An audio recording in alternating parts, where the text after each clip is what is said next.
హైదరాబాద్లో సంచలనం సృష్టించిన ప్రగతి భవన్ యాక్సిడెంట్ కేసు పలు మలుపులు తిరుగుతోంది. ప్రగతి భవన్ వద్ద బ్యారికేడ్లను కారుతో ఢీకొన్న ఘటనలో ఎమ్మెల్యే షకీల్ కుమారుడు రాహిల్ను పోలీసులు తప్పించారంటూ ఆరోపణలు వచ్చాయి. ఈ ఘటనపై విచారణకు కమిషనర్ ఆదేశించారు. దీంతో ఆరోపణలు ఎదుర్కొంటున్న పంజాగుట్ట ఇన్స్పెక్టర్ పోలీస్ స్టేషన్లోనే అపస్మారక స్థితికి వెళ్లారు. ఆయన ఆసుపత్రికి తరలించారు. మరోవైపు ఘటనకు బాధ్యుడైన మాజీ ఎమ్మెల్యే కొడుకు దుబాయ్ పారిపోయినట్లుగా కూడా అనుమానాలు వ్యక్తమవుతున్నాయి.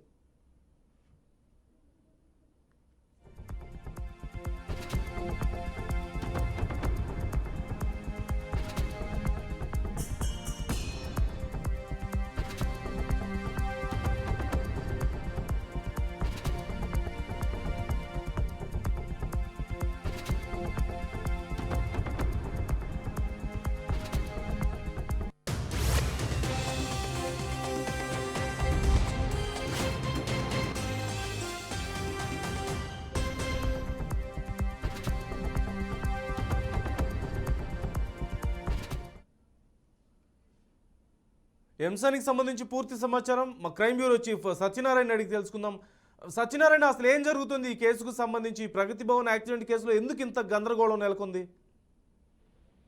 నందు, ఈ కేసుకు సంబంధించి చూసుకుంటే ప్రధానంగా 23వ తేదీ ఉదయం యాక్సిడెంట్ జరిగింది. తెల్లవారుజామున యాక్సిడెంట్ జరిగినప్పుడు ఆ కారు నడిపిన వాళ్ళని, తర్వాత కారులో ఉన్న వాళ్ళని పంజగుట్ట పోలీస్ స్టేషన్ తీసుకెళ్లినప్పుడు ఆ కారు నడిపింది బోధన ఎమ్మెల్యే కొడుకు రాహిల్ అని చెప్పేసి గుర్తించారు. గుర్తించిన తర్వాత అతన్ని డ్రంక్ అండ్ డ్రైవ్ టెస్ట్ కోసం పక్కనే ఉన్న ట్రాఫిక్ పోలీస్ స్టేషన్ కి ఒక హోంగార్డ్ నుంచి పంపించారు. హోంగార్డ్ ను తోసేసి రాహిల్ పారిపోయాడు అని చెప్పేసి పోలీసులు చెప్తున్నారు కథ. అయితే ఇది జరిగిన తర్వాత ఆ కారు నడిపింది నేనేనంటూ షకీల్ దగ్గర పనిచేస్తున్న ఒక డ్రైవర్ వచ్చేసి పోలీసుల ముందు ప్రెజెంట్ అయ్యాడు. ప్రెజెంట్ అయితే సీసీ కెమెరా ఫుటేజ్ పరిశీలించిన తర్వాత డ్రైవర్ నడపలేదు, రాహిల్ నడిపాడు అనేది నిర్ధారణ. అయితే ఈ కేసులో అతను షకీల్ కొడుకుని తప్పించడానికి పోలీసులు సహకరించారన్న ఆరోపణలు రావడంతో ఇప్పుడు హైదరాబాద్ కమిషనర్ దీని మీద విచారణకు ఆదేశించారు. ఈ నేపథ్యంలో పంజగుట్ట ఇన్స్పెక్టర్ కొద్దిసేపటి క్రితం పోలీస్ స్టేషన్ లో అపస్మారక స్థితికి చేరుకున్నారు, సోద పడిపోయారు. ఆయన కేర్ ఆసుపత్రికి తరలించారు. సో మనకు అందుతున్న సమాచారం మేరకు చూస్తుంటే పోలీసుల నుంచి కేసు నుంచి తప్పించుకోవడానికి కోసం అతను షకీల్ కొడుకు దుబాయ్ పారిపోయినట్లు ఆదేశంగా సమాచారం అందుతుంది. నందు, అంటే ఇన్స్పెక్టర్ స్పృహ తప్పి పడిపోవడం ఏదైనా అంటే ఎలా చూడాలి ఆ అంశాన్ని?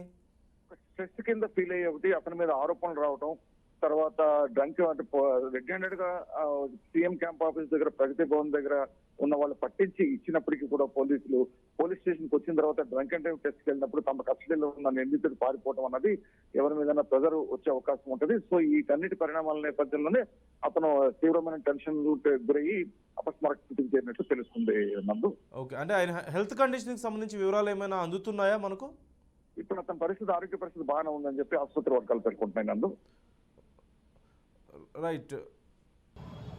సుమారు 3 గంటల ప్రాంతంలో ఈ పంజాగుట్ట పోలీస్ స్టేషన్ పరిధిలో పంజాగుట్ట ఫ్లైఓవర్ బిగినింగ్ లొకేషన్లో ఒక BMW కారు చాలా వేగంగా వచ్చి అక్కడ ట్రాఫిక్ పోలీసు ఈ న్యూ ఇయర్ దృష్టిలో, రోడ్ సేఫ్టీ దృష్టిలో పెట్టినటువంటి బ్యారికేడ్లను నేరుగా గుద్దుకోవడం జరిగింది.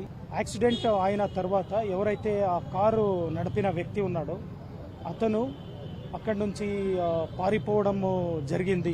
ఆ కారులో ఉన్న మిగతా 3 కూడా వాళ్ళు స్టూడెంట్స్ ఉన్నారు. వాళ్ళు ఇన్వెస్టిగేషన్కి కోఆపరేషన్ చేస్తున్నారు.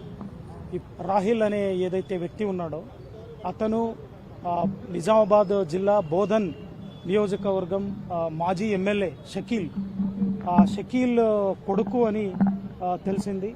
అతను యాక్సిడెంట్ అయినప్పటి నుంచి పరారీలో ఉన్నాడు. ఇప్పుడు అతని కోసము పోలీసు దర్యాప్తు, అతని పట్టుకోవడానికి కోసం పోలీసు దర్యాప్తు ఇప్పుడు కొనసాగుతూ ఉంది.